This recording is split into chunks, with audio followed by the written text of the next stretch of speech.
You know, ladies and gentlemen, life is a series of coincidences. In 1966, at the St. Joseph's Hospital in Dalhousie, a certain award winning journalist was 1 year old. He was dying in a bed from meningitis, given the last rites. The local doctor, Dr. Potter, gave him blood transfusions. His fever broke. He was running a fever of 104. And that journalist grew up to work for 41 years in the industry, going on 42, and you're hearing his voice right now. If I would have died, the 55,000 stories, columns, photos, whatever that have been published would never have occurred. So I really relate to this because in 1963, a certain person who was Clint Eastwood's co-star on Rawhide, someone called Eric Fleming, rejected an offer to star in an Italian-made western called A Fistful of Dollars, which came out in '64, filmed in a remote region of Spain by a relatively unknown director, Sergio Leone. Richard Harrison suggested Eastwood to Leone because Harrison knew that Eastwood could play a cowboy convincingly. Eastwood thought the film would be an opportunity to escape from his Rawhide image, very popular, of course, Western TV show. He signed a contract for $15,000 in wages for 11 weeks' work, pretty well $1,200 a week, with a bonus of a Mercedes-Benz automobile upon completion. Eastwood later said of the transition from a TV Western to A Fistful of Dollars, in Rawhide, I had to get awfully tired playing the conventionally white hat. The hero kisses old ladies and dogs and was kind to everybody. I decided it was time to be an anti-hero. Eastwood was instrumental in creating the man with no name character's distinctive visual style, and although a non-smoker, Leone insisted Eastwood smoke cigars as essential ingredients of the mask he was attempting to create for the character. Now, A Fistful of Dollars proved a landmark in the development of spaghetti westerns, with Leone depicting a more lawless and desolate world than traditional westerns, and challenging American stereotypes of a western hero and a morally ambiguous anti-hero. The film's success made Eastwood a major star in Italy, and he was rehired to star in For a Few Dollars More, the second of the trilogy, which came out in '65. Through the efforts of screenwriter Luciano Vinsoni, the rights to A Few Dollars More and the trilogy's final film, The Good, the Bad, and the Ugly, were sold to UA for about $900,000. In January '66, Eastwood met producer Dino De Laurentiis in New York City and agreed to star in a non-Western five-part anthology production, The Witches, who I've covered on the channel before, opposite De Laurentiis' wife, Silvani Mangano. Eastwood's 19-minute installment took only a few days to shoot, but his performance did not please critics. One wrote, "No other performance of this is quite so un-Clint-like." Now, 2 months later, Eastwood began to work on The Good, the Bad, the Ugly, again playing the mysterious man with no name. Lee Van Cleef returned as a ruthless fortune hunter, with Eli Wallach portraying the Mexican bandit Tuco. The storyline involved a search for a cache of Confederate gold buried in a cemetery. Now, in this movie, the man with no name is called Blondie by Tuco, but nobody remembers that. Now, during the filming of a scene in which the bridge was blown up, Eastwood urged Wallach to retreat to a hilltop. "I know about these things. Stay as far away from special effects and explosives as you can."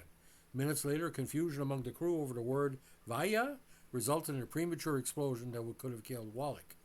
Now, Eastwood, I'm playing the man with no name character. I wanted to play it with an economy of words and create this whole feeling through attitude and movement. It was just the kind of character I had envisioned for a long time. Keep to the mystery and allude to what happened in the past.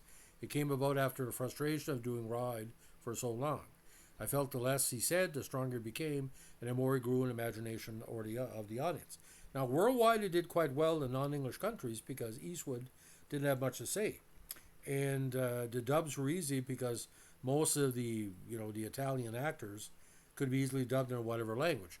It was huge in Canada, huge in Europe, but in Canada in the French communities, and it was not extremely over the top in a way because we were used to these type of westerns before with the John Wayne years in Canada. However, the Dollar Trilogy, it was a delayed impact. It was not released in the States until '67, when A Fistful of Dollars opened on January 18th, followed by A Few Dollars More on May 10th, and The Good, Bad, the Ugly on December 29th.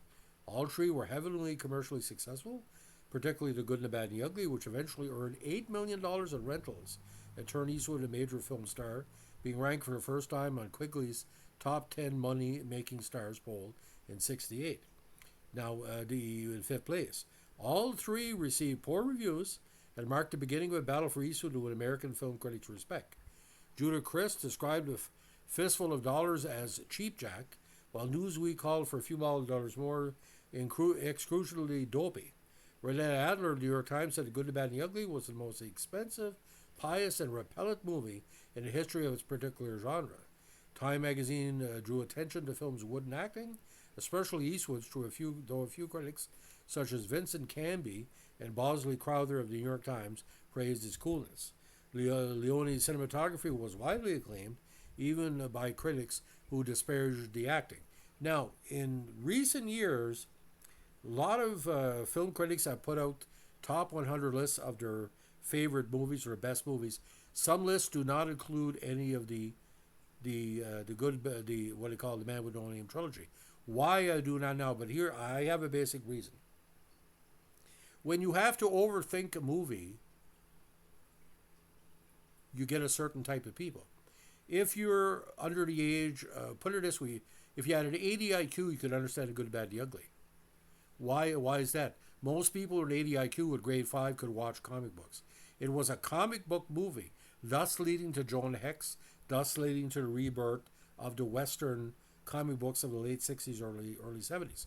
You think of a Western comic book, you think Rawhide Kid, Kid Colt, Scalp Hunter, Jonah Hex, they all have links to Clint Eastwood, even though some came out before Clint Eastwood.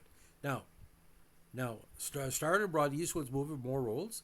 Again, Hang 'em High came right after, and which did quite a bit. So he didn't get much money for the trilogy, but it became a legendary thing. This movie was released and re-released and re-released and re-released. If you went to a drive-in in 1968 in Northern New Brunswick, possibly one of them were showing it. In 1970, they were showing it. In 1972. Now, I saw a double bill of this, and I kid you not, ladies and gentlemen. It was Planet of the Apes and The Good, the Bad, and the Ugly.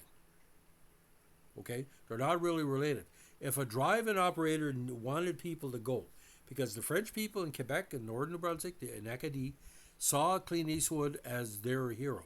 If you ask anybody growing up, and the only person that could really compare to Eastwood for a non-French hero was Conan the Barbarian, and that's why Schwarzenegger remains big. When Conan came out in the early 80s, it was a sensation.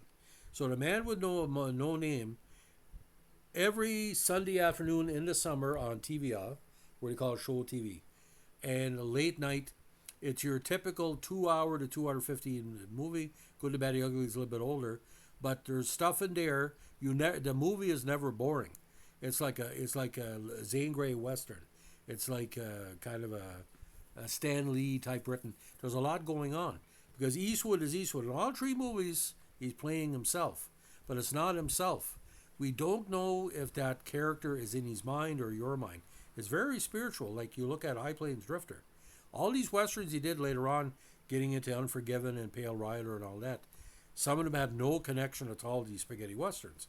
The connection is Clint Eastwood. Something was going to happen. If you lay down $1.25 or $2 in 1972 for a Clint Eastwood movie, you're going to get a hero, you're going to get a shooting, you're going to get action, you're going to get redemption. Rod Serling once said, you have to do everything in a 30-minute episode. You set it up and the ends. But it was a slow burn. And a slow burn Western was never liked by critics.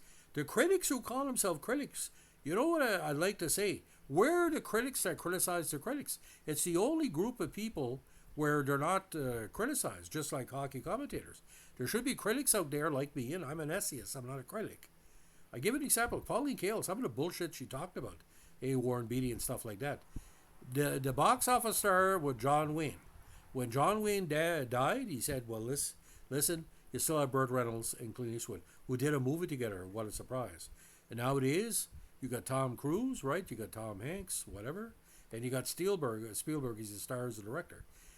Clint Eastwood is the most unique American storyteller of the last 7 decades because he didn't start off as a storyteller. He got the money to do a story, and then he made his own stories. And I'm watching Gran Torino and Hollywood Suite. I could not believe when Gran Torino came out. My dad called it Old Dirty Harry. That's why I'm motivated to do a podcast tonight. He always surprises us. And anything he does, ladies and gentlemen, he's America. And Clint Eastwood doesn't make any apologies. Lots of women, lots of children, lots of controversy, but, he's our friend. You know how many people he entertained in my family? You know how many members of my family learned how to read comic books? Because Clint Eastwood, they were motivated. Oh, I like, when you used to pass by the racks with the Western comics, people would buy them. Clint Eastwood must have sold more comic books, because we all thought Jonah Hex was Clint Eastwood, to be totally honest. So, Clint Eastwood, the king, the man with no name. So, ladies and gentlemen, if you like what we're doing here with our Clint Eastwood podcast, let us know what I like, comment, subscribe, and share.